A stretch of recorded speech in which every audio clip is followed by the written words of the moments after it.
ये आप शहर से किसे ले आए हैं?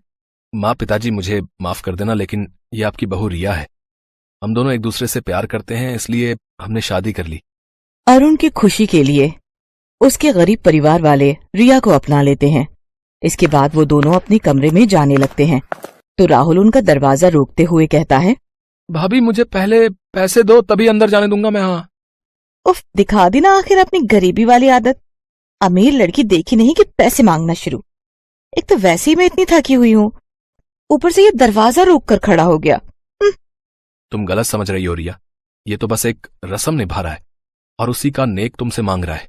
रिया उसको पैसे देकर कमरे में जाती है तो अरुण कहता है, तुम बैठो, मैं फ्रेश होकर आता हूँ। भाभी ये रहा आपका कमरा। ओ गॉड, मैं यहाँ रहूंगी? इस कमरे की हालत तो झुग्गी झोपड़ी से भी गई गुजरी है। इससे अच्छे घरों में तो मेरे घर के नौकर ही रहते थे। यहाँ ना तो कोई इंटीरियर है, ना ही कोई लुक। ऊपर से ये खटारा पंखा पता नहीं बाबा आदम के जमाने का लगता है।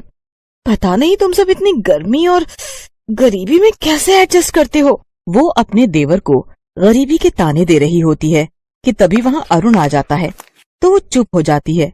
अगले दिन रिया नहा धोकर आती है तो उसकी सास उससे कहती है, नहा गई बहू, चल आज तेरी पहली रसोई है तो अब जल्दी से कुछ मीठा बना दे। रिया किचन में जाती है तो वहाँ मिट्टी का चूल्हा जल रहा होता है और खाना बनाने के लिए कुछ बर्तन थे। हे भगवान, ये किचन देखकर तो मुझे ऐसा लग रहा है जैसे मेरा ससुराल हड़प्पा संस्कृति में जी रहा है। रिया गुस्से में हलवा बनाती है और अपने ससुराल वालों को खाने के लिए देती है। ऐसे ही कुछ दिन बीत जाते हैं। गांव में ही एक कंपनी खुलती है जहां अरुण नौकरी पर लग जाता है। अरुण जब घर पर नहीं होता तो रिया अपने ससुराल वालों को गरीबी के खूब ताने देती। एक रोज जब उसकी सास पूजा करने बैठती है तो रिया उस पर चिल्लाते हुए कहती है, सासू माँ, आपको पूजा के लिए यही टाइम मिलता है क्या?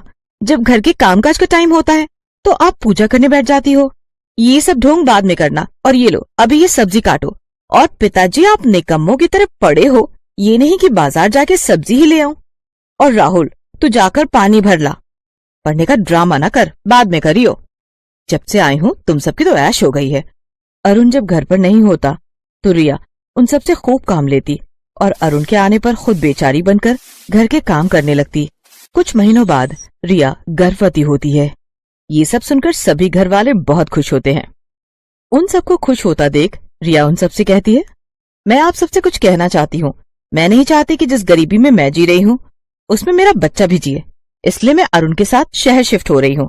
मेरे डैड ने हम दोनों को शहर बुलाया है। रिया, तुम मेरे माता पिता से मुझे अलग करना चाहती हो? बचपन से मेहनत करके